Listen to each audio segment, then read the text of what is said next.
members here.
You have a minute.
Order. Welcome to the April 14th, 2020 Tiverton School Committee meeting. I'm here with Dr. Sanchioni and Mr. Robinson, and remotely we have Mrs. Black, Mrs. Pavo, Mrs. Farnworth, Ms. Palish, and our members of our ad council, Mr. Ashley, Ms. Riley, Ms. Delcourt. Ms. Roderick. Ms. Who? Ms. Roderick. Oh, Ms. Roderick. Okay. And Ms. Wardell. And do we have anybody else? I can't see for sure. Mr. Cabral. Mr. Cabral. Mr. Cabral. Okay. And Mr. Carnavale. Carvalho. All right. So, okay. So, we do not have a consent agenda, so we're going to go right to new business. Item 3A, the 2019-2020 updated school calendar. Dr. Sanchioni. So thank you, Mr. Chairperson and members of the school committee. Unfortunately in the rears, but I need to seek your approval tonight to approve a change to our calendar that is a result of distance learning. I sent you copies of the calendar, so I just want to point out the changes. It begins in March with the week of the 16th, and that week became in essence, our April vacation. So we X out the 16th, 17th, 18th, 19th, and 20th as days off from school. Then in April, on April 3rd, that was a professional development day for our teachers, which on our current calendar was a regular work day. And then the week of April vacation became a work week for us. So again, the dates of 13, 14, 15, 16, 17 became work days. 13, 14, 15, 16. This Friday, we have another professional development day. And all these days, all these changes to the dates, what the governor and the commissioner has said to us, they've added in PD days, they've switched over a vacation week from March to April. They all count toward the 180-day calendar. So at this point, our last day of school is still scheduled for June 10th. So I'd like to ask the school committee for two things. A, to approve this calendar as I proposed to you this evening. And then secondly, I believe there's going to be other changes in May, and if the school committee is comfortable with that, just to allow the superintendent to then continue to modify the calendar as dictated by the commissioner and to execute it as directed. I'll make that motion. Okay, there's a motion and a second. Any discussion? I would just like to ask that any additional changes also be brought to us for informational purposes at a minimum. Of course. Okay, Yes. yeah, that's reasonable. Anything else? Anyone else?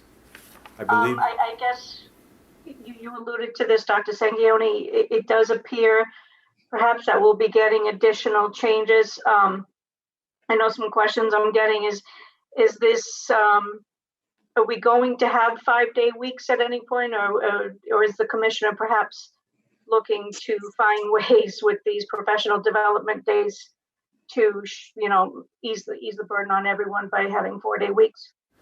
I think that's still not defined clearly, although I believe the rest of April will go as planned. So next week should be a 5-day week, and then the last week of April should be a 5-day week. I know there's just some plans for May.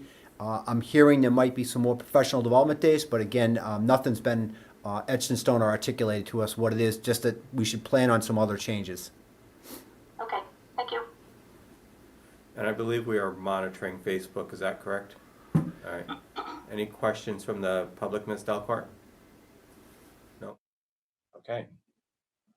Been a motion and a second. Any other discussion or questions?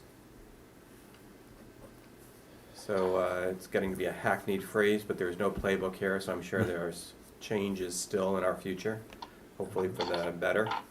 All those in favor, I'm going to call the roll. Ms. Palish?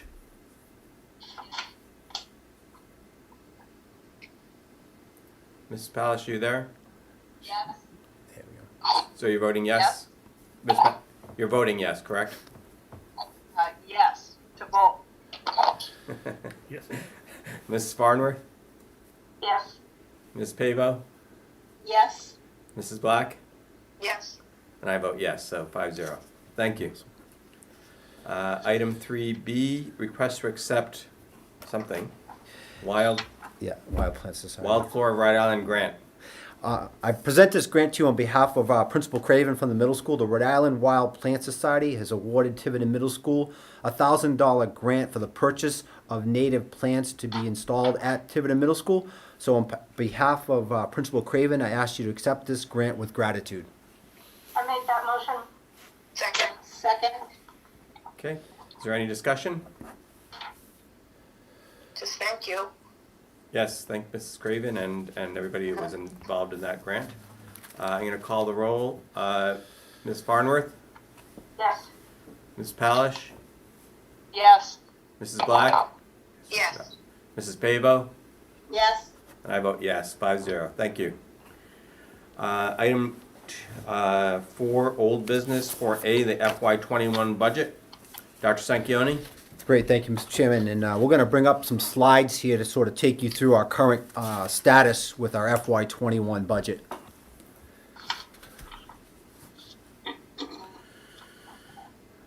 Can't be good news. There actually is some good news. relatively. Give me 1 second, guys.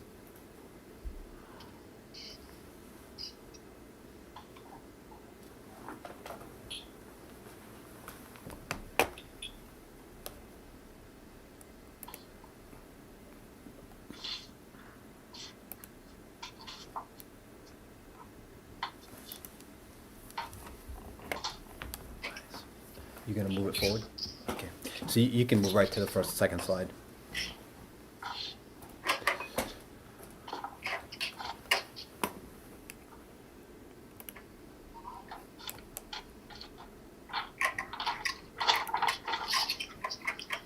This is easy, I can do this. You're on the second slide, right? Okay. Okay, so you have a slide in front of you right now that are numbers that you are very familiar with. As you're aware, that the Budget Committee voted a school district budget of $32,527,800. That's an increase of 2% over our FY20 budget. However, I do want to point out to you a breakdown of that 2% increase. $321,818 are actually state aid. That's 1.1% of the 2% increase. $315,982 is an increase from the town. That's a little, basically 1%. It's 0.99%. So the town has made, or the Budget Committee has recommended, basically a 1% increase in our budget for FY21 from town revenue. And, you can see on the slide in red I put down, this is just not sustainable when, again, you're looking at transportation going up 18%, special ed going up, energy going up, and just the basic cost of doing business going up. You can't run a school system with less revenue than the things I'm speaking about that continue to go up. And so with that in mind, with the current recommended budget, I want to share with you now how that impacts our current status. So again, numbers the school committee is familiar with. Based upon asking for a 4% increase, we knew that we were coming in with a deficit of $2.2 million, and I'll speak to round numbers here. However, I had recommended to the school committee to use fund balance and Medicaid, fund balance for $400,000, Medicaid for $375,000, which would bring the deficit down to $1.4 million. And you've seen multiple slides that address what we would cut to address that $1.4 million cut. So unfortunately, that 4% budget is not what's recommended. The 2% was recommended, which means we have the burden now of an additional $670,088 to add to the deficit, which brings it to $2.1 million. With that being said, though, I do have some good news to share with the committee that's going to offset that just a little bit. We were very conservative in planning for health insurance. We had built in a 3% increase, and we are very fortunate that hearing from the trust, our premiums only went up 0.5%. That's unusual. That doesn't happen every year. For us, the timing couldn't have been better. And so what that resulted in, compared to what we budgeted and what our actual cost is, there's a savings there, $275,132. So put that amount save that amount in your mind, and then so that's good news. And I also want to share with you, when we looked at our out-of-district placements for next year, we see a savings of $156,183. Now, we all know that money is transient, that could change at any moment. One move in, an additional cost for a new student needing services. But however, looking at what we budgeted to what we're predicting, there's a savings there. So the savings between the health insurance premium and the out-of-district placements totals $431,315. So if I apply that to the new deficit amount, the $670,088, it actually drops that down to $238,773 additional cuts, or brings our deficit to 1.6, almost 1.7 million. So again, we've articulated cuts to 1.4 million. We know that 238 is still out there. Administratively, we've worked and created some list. I think there's a lot of still unknowns in our FY21 budget that we need to continue to monitor before we address that any further. We're monitoring multiple accounts. We're monitoring available or potential stimulus money. We'll keep the school committee appraised, but I would say to you, as I speak to you today on April 14th, we have a deficit of 1.6, almost 1.7 million. We've addressed 1.4 of it, but we'll continue to move forward looking at every account available.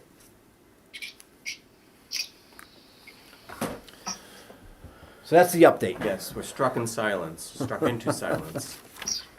This is not a matter of vote or motions. I'm gonna open it up to the committee to ask questions. I'm gonna start with Mrs. Black. No, I think this information is good, and we've always said our budget has to be in much too early, so this is why we get new information all the time, and I'm glad to be monitoring this and keeping our eye on it, so we'll know what we have to decide in the end. Is that what you want to do, Dr. Sanchioni? I do, and thank you. And another point that I wanted to make, if I could just interject here for a moment, and I know the school committee, you're probably all thinking this, that, okay, we have some good news, we had some savings in health insurance and offset, but again, I'd say to you that, this is one-time revenue. We're plugging a gap that eventually in FY22, the hole is a little bit deeper. So it's a solution, and it's also a problem in the future. That's right, yes. Okay. Thank you. That was warm and fuzzy.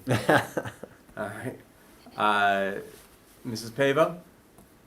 Yes, I want to say that I appreciate all your hard work and everyone in your central office hard work getting this, budget where it is. I have one question. Due to the coronavirus, could there be might there be an adjustment to the budget committee's recommendation for our budget? Is that even legal? It's just something that I've been thinking about due to the fact that the state is now running out of money. Are they going to ask towns and cities to reconsider their budgets? I mean, I know you don't have a definitive answer. It's just something that I've been thinking about. Could we get hit with something worse than we've already gotten? This has never happened before, so this is all new to all of us. But it was just something that even the state aid, I thought, could they reduce our state aid? Just something that I wanted everyone to think about. So it was more of a comment than a question. I could address a little bit on the state aid platform. We're on conference calls twice a week with superintendents and people from RIDE. And although everyone's predicting state aid is going to be a lot less than what everyone hoped for, what the unknown is the stimulus money that they're going to receive from the federal government. Everyone's hope is the stimulus money will fill that gap. However, locally, I guess locally is unknown. I don't. Well, the advantage of having a peculiar budget process as we do is that there's no statute or case law that could possibly govern it, as far as I know. So, I think so far that the town council under the leadership of Trish Hilton has done the appropriate things, which is to suspend or back up the budget a little bit, and how they'll take that as time goes on. I would not be optimistic that there will be it's hard to know what the middle of June is going to look like, but the problem is that there is a lead time into the referendum that has to allow for public discourse and gathering of signatures and submission of ballots and things like that. When you place things into May, I'll give you a professional opinion, I guess, is that things might be more open by then, but I wouldn't be optimistic that they will be. Thank you. That's all I have. Okay. Ms. Palish? All set. Ms. Barnworth? I think, Mrs. Pavo brought up a lot of good points. One of the concerns I have is that we really haven't gotten, from a public perspective, any kind of a feel from the state as to what they will be doing to help the municipalities get through this budget season. And perhaps those conversations are happening in calls and what have you. I know that, watching the town council meetings, certainly that President Hilton and our new town administrator, Mr. Carter, are attending those calls regularly, and they're talking about it.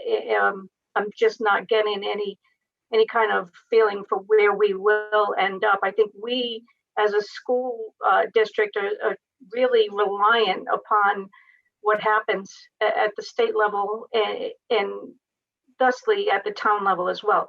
We're all very well aware of how quickly Tiverton has become reliant on casino revenues, and with it closed right now, we all understand that there will be an impact not only on us but on the town as a whole. So, I don't know, Dr. Sanquioni, are there financial meetings that you've been attending with the governor or with the treasurer?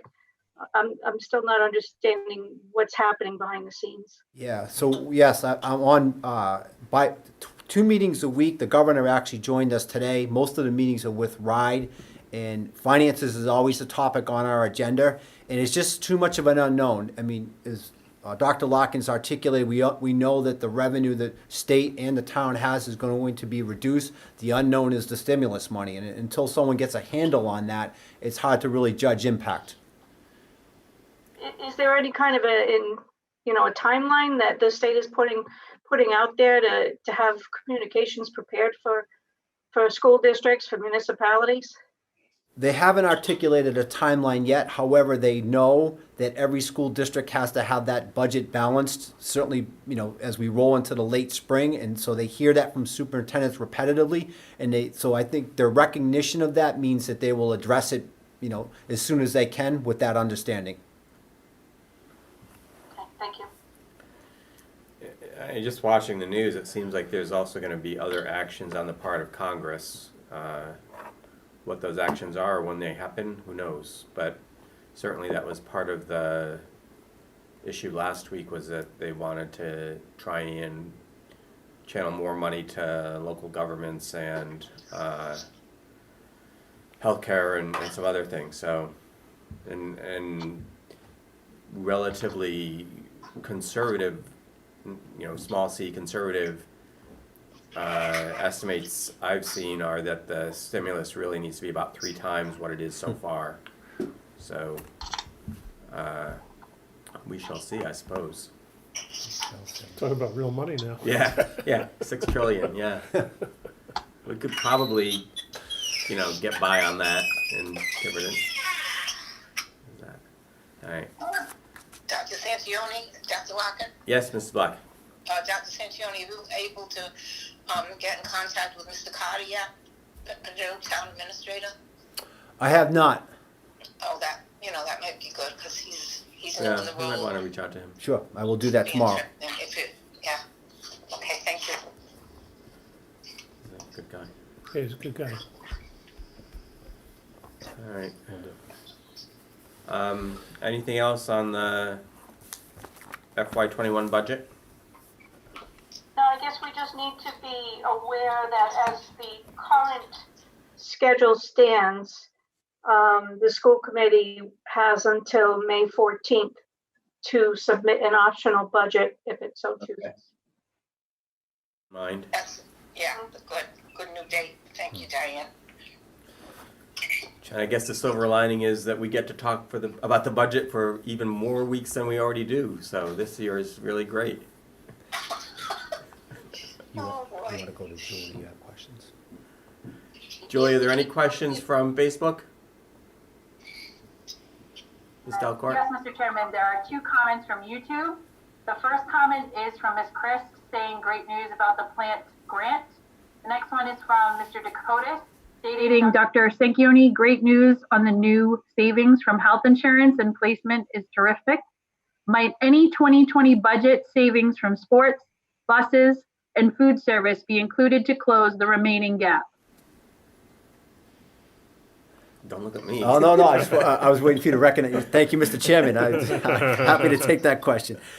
Sports buses and food service. So in order of ease to food service, there wouldn't be, because food service, we hire Chartwells and they work off of margin there. We sell lunches when they pay their employees, so there's no revenue coming out, no revenue going out there. For buses, we're unsure right now. Certainly, we're not running our buses. We're not paying our bus bill. We hope that that's a savings. However, as you heard me say at our last meeting, it's an unknown if a covenant of receiving stimulus money is to pay your bus contractor. So we're trying to figure that out. We've heard guidance that may be a covenant. So certainly every superintendent now is saying, well, I want to compare my stimulus money to what I would pay my bus contractor, because I'm not going to, I'm making these numbers up, pay $500,000 to my bus contractor and only get $200,000 back in stimulus. So we're all waiting to see how that plays itself out. And then certainly on sports, there's a potential savings there, but certainly I want to discuss that with the school committee. Our coaches are dedicated employees. They did begin some work with our athletes this year, and whether we penalize them or not, I think that's a discussion we need to have. Yeah. So, if the savings would be in the stipends, Right. that seems relatively unjust. So, I don't know. That's certainly something we could discuss now, I suppose, under the budget. I think it'd probably be best, however, to Another agenda. what I anticipate is, my own view of this is that when we know when the actual town referendum is going to be, and I think we're going to need to, if the council doesn't take action by the end of this month, and it looks like things are not going to be opening up in a time that would allow the referendum or the financial town meeting to occur in June, that we need to, ask them again, okay, we put things on hold for 1 month. What's the, do you need to make a decision to go for another month or 2 weeks or whatever it is? That's one part. I think the second part is really getting to understand what the budget impact is on all the things that have happened, and then we have a meeting at some point, and I don't know how the two are related to each other temporally, in terms of our understanding what the impact is on our budget, what that allows us to do in terms of putting either together a petitioner's budget or the school department budget, submitted by rights of the charter, and or how any of this actually affects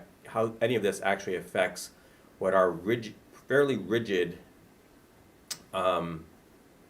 timetables in the charter about the budget.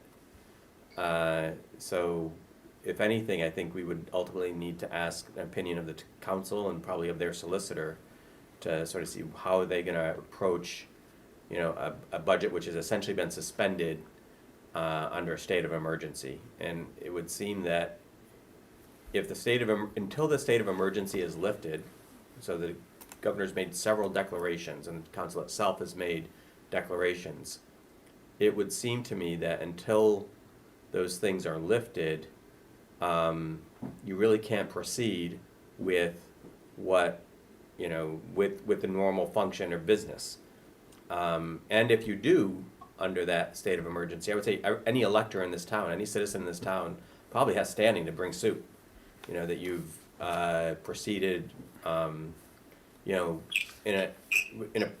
you've compromised the process beyond, redemption, I guess, if you proceed without things being open.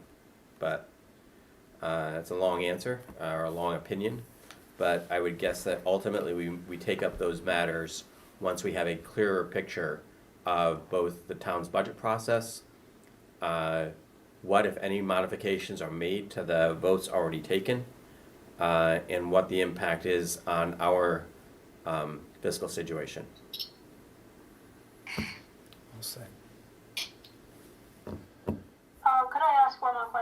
Sure. Dr. Secchione, and this is a little off topic, but still on the budget. The school department has continued, and I absolutely love this, the fact that we're distributing breakfast and lunch each day. And I think I read something that they were even expanding upon it, and now they're running it out of the middle school, and all students are eligible for these free meals. My question is, how is that impacting our budget, if at all? No impact at all. It's all covered by the federal government. And thank you for mentioning that, though. I do want to highlight that, yes, we are providing breakfast and lunch every weekday to any family who wishes to avail themselves. And I want to again emphasize any family. And we just received approval that we now can include weekend meals. So on Friday, any family who would like to select it, they will receive a breakfast and lunch for Saturday and Sunday. And while I have a moment, want to throw out a couple kudos here. First to Julie Delcourt, our Director of Communications, who monitors this and does the manifest every day. It is so well organized, and it allows us to be efficient and effective at all times. And then secondly to Diane Furtado, who's the point person from Chartwell's, who's there preparing the meals and handing them out and does it with a smile on her face, and just been a pleasure to work with. So, we have a lot of great people stepping up to make this a great reality to our families. And again, I just want to repeat that anyone listening, if you're in need of food or it just makes life easier for you to have meals, you can pick them up at Tiverton Middle School, or you can elect to have them delivered to your house. Thank you. And thank you, Thank you. Thank Ms. you for Furtado that. and Ms. Wonderful. Delcourt. Thank you. Was there any drop off in meal picking up when moving to the middle school? I'm not sure about pickup. I see the totals, and there was no drop in totals. All right. Thank you. Anything else from the committee? No, thank you. Okay. We're going to move on to item 4B, distance learning plan. Thank you, Mr. Chairman. The update for distance learning is on April 6th, we began live lessons where we were asynchronous and students were having assignments and they could elect to do them at their leisure. Starting April 6th, we are now asking our students to engage with the teacher at a determined time in an actual live lesson. So we went live lessons last week, Monday, Tuesday, Wednesday, April 6th, 7th, and 8th. As you know, we were out Thursday, Friday, and started again this Monday and today. So we've been in for 5 days. And I want to report to you that yesterday I was on a call with about 45 members of our staff, all the elementary instructional leaders, all the curriculum coordinators at the middle school, all the department heads at the high school, members of our teacher advisory team, members of our professional development team, and all the members of Ad Council.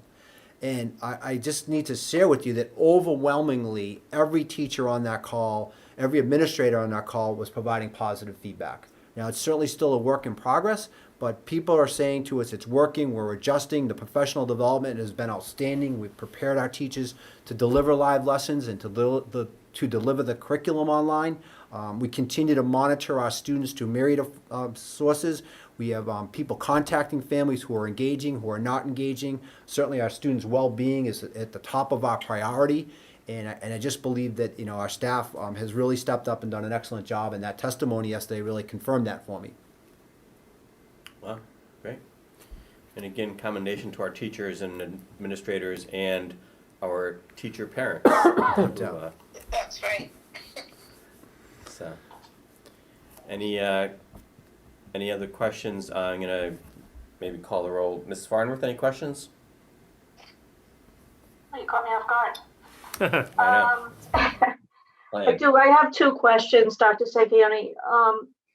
What is the grading structure for this distance learning timeframe? Great question. Is it typical? Is it pass-fail? I'm just not sure. Sure, and we will relate that to the school committee and to all community members and our students. That was a topic of our conversation with all those people that I just mentioned. Term 3 just concluded, and Term 3 will be regular grading, so parents can expect to receive the report card just as they would in quarters 1 and 2. For quarter 4, we are evaluating multiple options. All those staff members I referenced and our principals are deciding what is in the best interest of our students and staff. Pass fail is an option, but anything we move to has a pro-con list, and we're trying to evaluate that. At the high school, it's a little more concerning. We've received notice from the NCAA that a pass-fail grading system, they view a pass as a D, and a D makes you ineligible, so we certainly don't want to harm students anyway. But what we do know is that we don't want to penalize students for distance learning. And we know that students have different support at home, different access to, technology, to, a learning coach who can support them at home.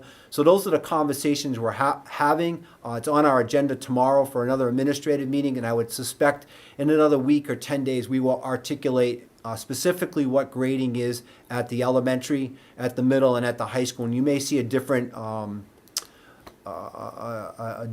way of doing it at all three levels. So not decided yet, I guess, ultimately. Thank you. And your reference to the NCAA, I would have to think that perhaps they will adjust their stand as time moves on as well.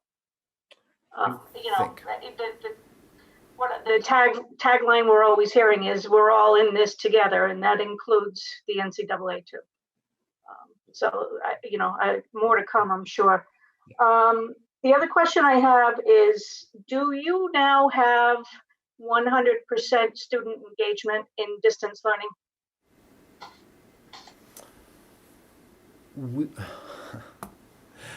There's a lot of ways to answer that question.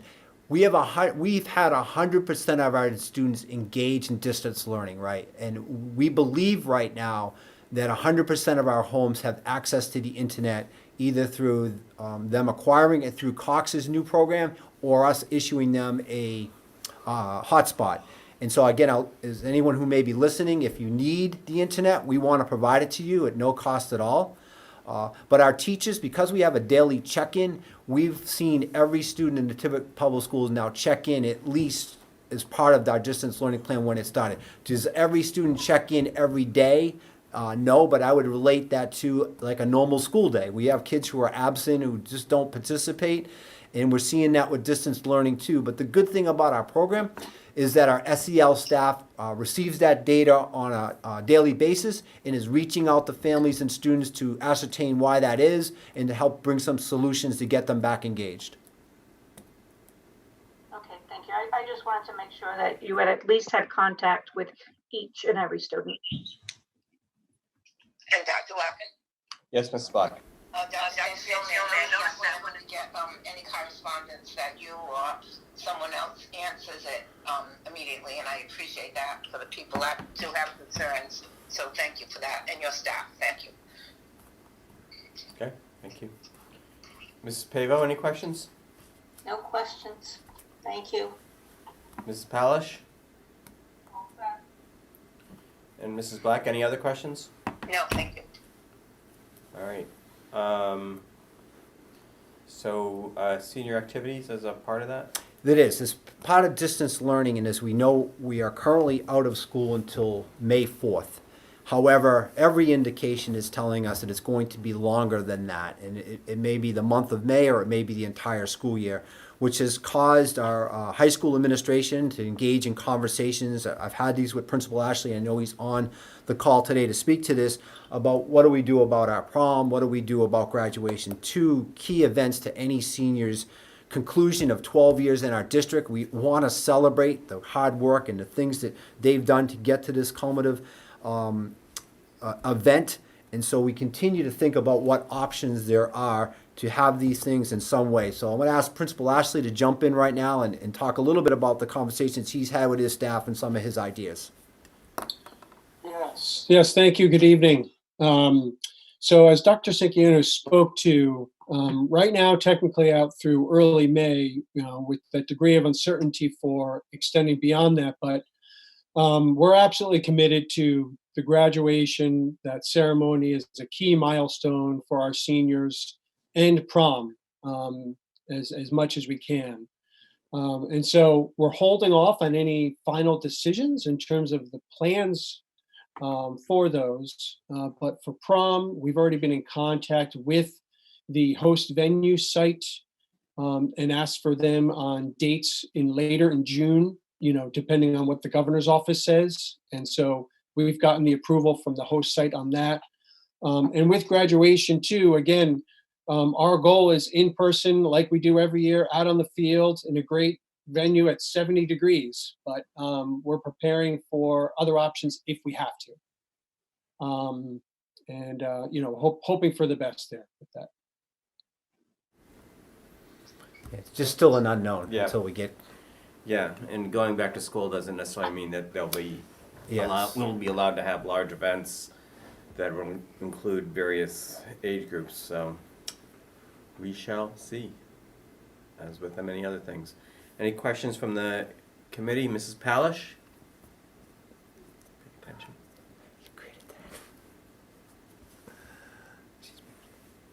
Deb, any questions? No questions. I just had a comment. Because this is so different for us and we've never done this before, if people have ideas of things that we can do for these seniors to make anything easier, anything more special, I don't even know what it would be, but maybe they've read something somewhere else. Please share those ideas with Principal Ashley and Superintendent Sanchioni, because we know this is certainly not the senior year they envisioned. And if there's something, we don't have all the answers. If there's something we're not thinking of, something that someone saw somewhere else, please pass those things along, because anything we can do to make this more special for them, we certainly want to. That's a good idea. Yeah. Yes, Dr. And Secretary. I want to thank Ms. Palace for making that comment. Matter of fact, a parent reached out to both Principal Ashley and myself today with a neat idea to somehow recognize seniors with lawn signs. And so I know Mr. Ashley made contact back. We're looking at that. So yeah, anyone in the community that may have a brilliant idea on how to recognize and celebrate these events, we certainly want to hear from you. Okay, thanks. Mrs. Black? Yes, I asked Dr. Locke to put this on the agenda because I know most of all we have to realize this is a very serious time and people are dying. So we know that, and it's tragic. But there's so much uncertainty, and I'd like to, like I said, with the yard signs or maybe a billboard. I know there's one coming into Tiverton that used to have the pot sign on it, so we could put some nice graduation thing up there. Anything we can do to recognize and try to have the ceremony. It doesn't have to be on the date, of course, that we said. Maybe it can be later, but as much as we can, because there's no reruns in life. Let's try to have at least that official ceremony. Caps and gowns.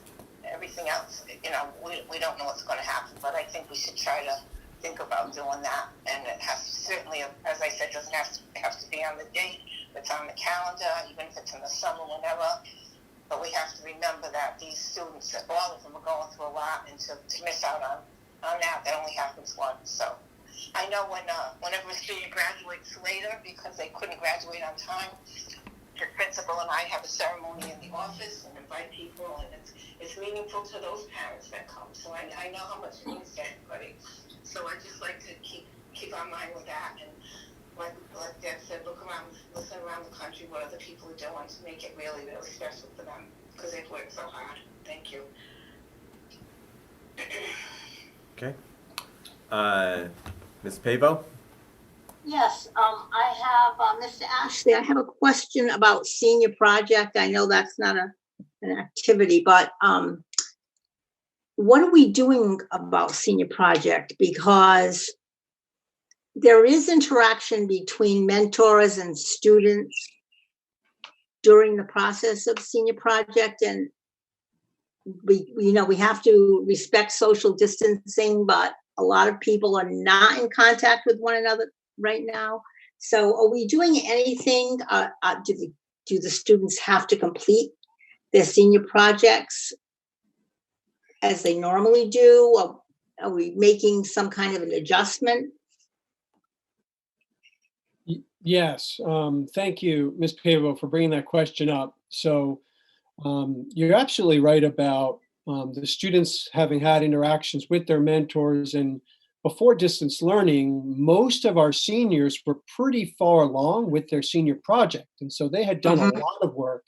They were Right. passionate about it, and they wanted to showcase that. And so what we've done is we have made adjustments to senior projects with the spirit of saying that we want to acknowledge all of our seniors' hard work for that, while obviously respecting the new standards for distance learning. And so we've dropped some requirements. So we're still encouraging, virtual mentor contact, but we're not requiring students to have mentor contact. Okay. Same thing with a product. We usually have them do a physical product, or it's a show or some kind of gathering. We're not mandating that any longer. Okay. And then we're actually in the midst of planning virtual presentations for the students that would be judged by the faculty, actually. Good, that's very nice. Okay, thank you. That answered my question. Sure. Okay. Ms. Barnworth? Thank you for clarifying that, Mr. Ashley, too. I think that virtual presentation component is the presentation's a big part of these projects. Not only does it allow the students to show off their work, but it actually allows for them to be judged on the quality of their presentation. So I'm glad to hear you doing that. The other comment I would have to make is in regard to the senior activities. Can I assume that you are working with the students themselves? Have they come up with ideas? Are you collaborating with them, meeting with them? Yeah, so great question also. So yes, meeting regularly with the junior and the senior student leadership and the advisors. We have an ongoing Zoom meeting, actually. And to the students' credit, actually, they've come up with some really creative ideas around keeping the spirit going. We still have Tiger Spirit, even though we're in distance learning. And so, for example, we had originally a Spirit Week planned, where there's different events each day. And so we're taking that idea and turning it online. And so we're starting with plans for next week to have a different theme each day, where kids will take a picture, depending on the theme or a color. We're doing a pet day, and posting it online just to showcase the spirit and keep the message positive. And we want to continue that actually every week, some kind of positive engagement online throughout the duration of distance learning, because again, to the students' credit, and we backed it 100%. We want to do everything we can to keep morale high. Obviously, recognizing the challenge that this is not the senior spring that we would have typically had, but we can still showcase that they're part of the Tiverton High School community, and we're going to make this as best as possible. Thank you. Okay. Thank you. Ms. Delcourt, any questions from the public? Yes, sir. So we have a specific question or a comment on Facebook from Ms. Pena Vest, which would be, please ask parents their opinion about the new live classes as well, not just teachers and administrators. This would be as easy as a quick survey sent to parents, just a thought.